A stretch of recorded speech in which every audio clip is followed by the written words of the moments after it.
உங்களுக்கு பின்னாடி நிற்கிறாங்களா அந்த அண்ணன்களுக்காக தான் பேசுகிறேன். உண்மையாவே உங்களுக்காக தான் பேசுகிறேன்.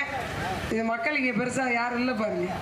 ஏன்னா எனக்கு பெரிய கேள்வி இருக்குண்ணா உங்கள்கிட்ட. நீங்களாம் விவசாயிகள் தானே காவிரியில் தண்ணி தர மாட்டேன்னு சொல்கிற காங்கிரஸ் கட்சிக்கு வேலை செய்கிறீங்களா? இதை விட துரோகம் உலகத்தில் ஏதாவது இருக்காண்ணே?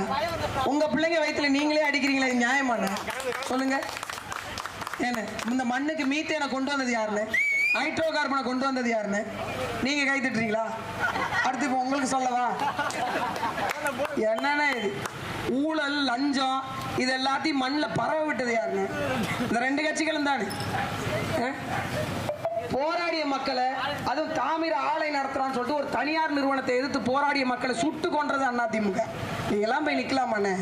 உங்கள் வீட்டு பிள்ளையோட கல்விக்காகவும் உங்கள் வீட்டு பிள்ளையோட வருங்கால வாழ்க்கைக்காகவும் படித்த பிள்ளைகளுக்கு வேலை கொடுக்க முடியலன்னு தானே நாங்கள் போராடி நிற்கிறோம்.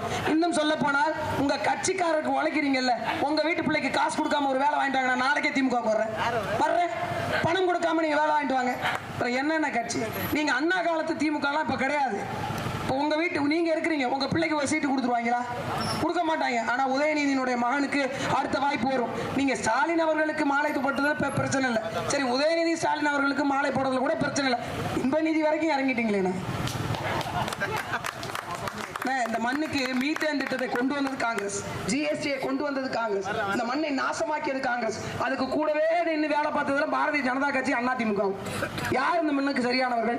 பொள்ளாச்சியில பாலியல் வன்கொடுமை நடந்தது, அந்த குற்றத்துக்கு இதுவரைக்கும் தீர்ப்பு கிடைச்சதா? சொந்த பிரச்சனை கொடநாடு கொலை வழக்கு, அதையே கண்டுபிடிக்க முடியல நம்மளால. நாட்டு மக்கள் பிரச்சனை எப்படின்னா பேச போறோம்? சிந்திச்சு பாருங்க. நீங்க உங்களுடைய கட்சி நீங்க வந்துட்டீங்க, அதுல மாற முடியல. சரி, உங்களுடைய தலைமுறையும் அந்த மாதிரி பண்ணாதீங்க.